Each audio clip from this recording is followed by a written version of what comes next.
just spin these to rearrange the portcullis. Later on we'll run into demonic creatures and another loading screen. Well, a mid-level loading screen more like it. Let's see.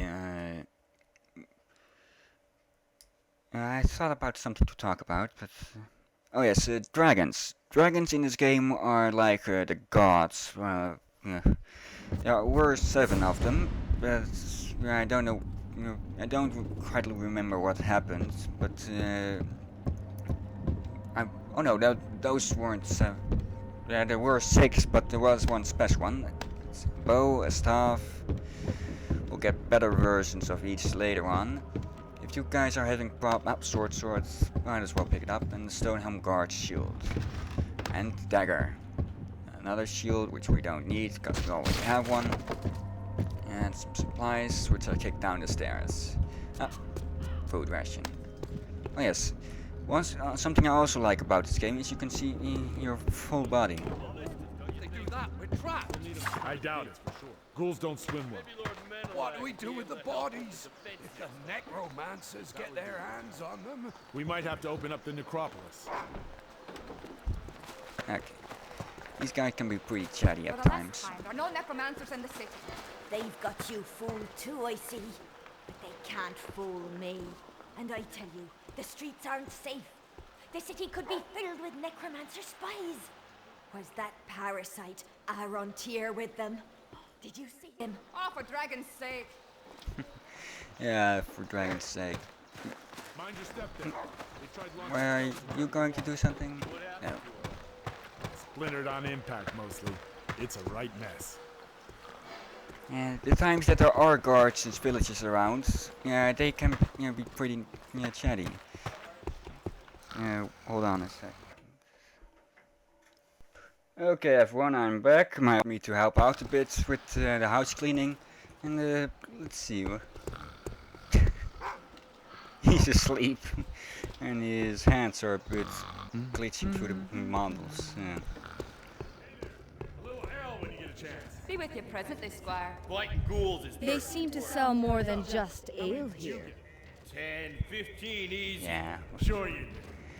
I did. You saw me. I see the ale is particularly strong. Yeah, or that guy is just a big blowhard. Okay, some baked meat. And bread. In there are some more stuff, but she gets angry when you go in there. If you want to go play this game evil or such, you can go and steal from her. These are originally here for arrow practice.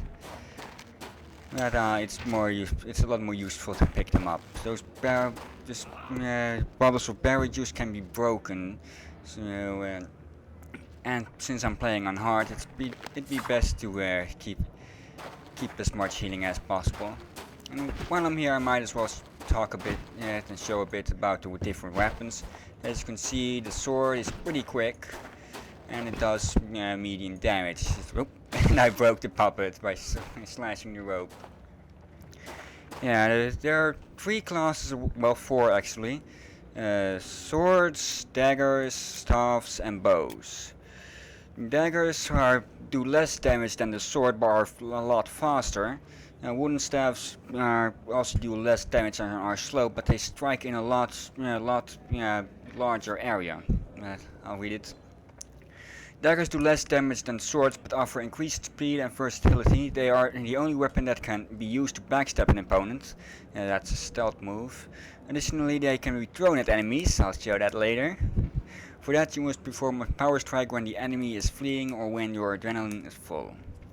The adrenaline attacks differ per weapon, although the sword has the most. Wooden staffs are slow weapons that don't inflict much damage, but are perfect for fighting against a pack of enemies, as they can easily stun or knock down those they hit. Yes, it says there are just a big chance that you'll stun or knock down an enemy, and when they're down, you can deliver a coup de grace to even more damage. And just a bow. Yeah, it's your ordinary bow. Shields. These will be very useful in this, because of the hard mode, and I might as well get rid of these too. I can also talk about this different skills. Melee combat, of course, is I'll talk about skills that are available at the moment when I have skill at the top of the skill trees and such. Melee combat is your common combat skill. The more you get put into this, the more and the better you'll get at fighting, and it also gives you a lot more moves. As you can say, level 3 has the extra abilities of break parry, where you can occasionally break an enemy's defense with a flurry of blows. The leaping attack, a powerful strike that will knock the enemy off balance.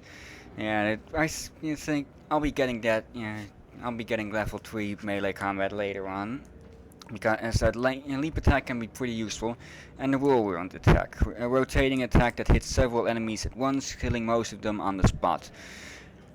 I tried that move several times, but it never worked. I always just lived to it. Archery.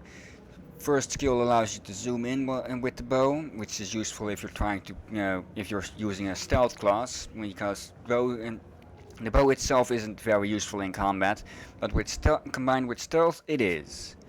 Because you can easily one-hit kill an enemy from well, not easily, but better with, you can kill an enemy with one hit if he hasn't noticed you, and you hit him in the head with an arrow. The second level gives a steadier grip on the bow, making shots more accurate. That also helps with stealth. And level 3 allows quicker reloading. I don't usually go that far. Okay, the dark vision, which you already have from the beginning. In the flame arrow, just a simple fire spell. That you can cast a magic projectile. If you hold the mouse button, though, you can guide the arrow. Of course, it deals damage. And here's something that a lot of people might guess, but spells are also affected by adrenaline when it's full, and it's stated under adrenaline effect. For this particular one, you'll cast multiple projectiles at the same time. It's gonna be pretty strong. And telekinesis, the one I got.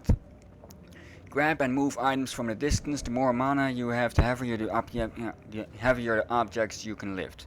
Adrenaline effect allows you to grab living creatures and massive objects.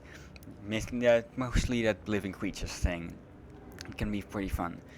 And heal, just the heal spell. And charm. Charm a hostile creature and get it to fight alongside you for a limited time. Useful for stealth characters or magic users. And with this stamina, it increases this bar. And alertness, I already talked about that, so I'll go to this. Magic affinity increases the maximum, your maximum mana. First it goes plus 20, then plus 30, and then plus 30 again. Burglar allows you to lockpick doors and attack traps. Stealth first decreases the sound of your footsteps when walking, then allows you to use to backstab, which is an instant stealth kill. And level 3 allows you to hide in shadows and become almost invisible, and also pickpocket your enemies, which isn't that useful. Although some enemies carry keys, which you'll need, might need to progress. Okay, I'm already at 30 minutes or so, and you may have already noticed that something shiny is up there, which I'll get. Because of the first videos I made on YouTube, the Dark Messiah secret videos, I know a lot of secret hidden stuff. Oh, missed it.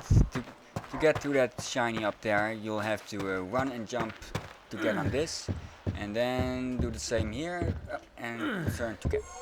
First we have a combat staff, which is an upgraded staff, and a full health potion. It does just what it says. I'll ditch the wooden staff for the combat staff, which requires one melee combat 1. I'll set it like this. And I'll switch. I'm not going to do a pure fight or pure sorcerer or pure stealth class with this game, like the Lemon Grenade is, who's doing also a let's play of this game. He's playing as a fighter. You know what they say about the size of a man's front gate? That big one must be Menelag. It says go talk to the young lady over there. Wasn't caught outside the walls. But first I'll get some more extra stuff. As I was saying, I never did a pure...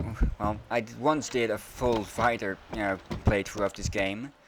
And that was fun in its own, but I prefer to go versatile. It's more like...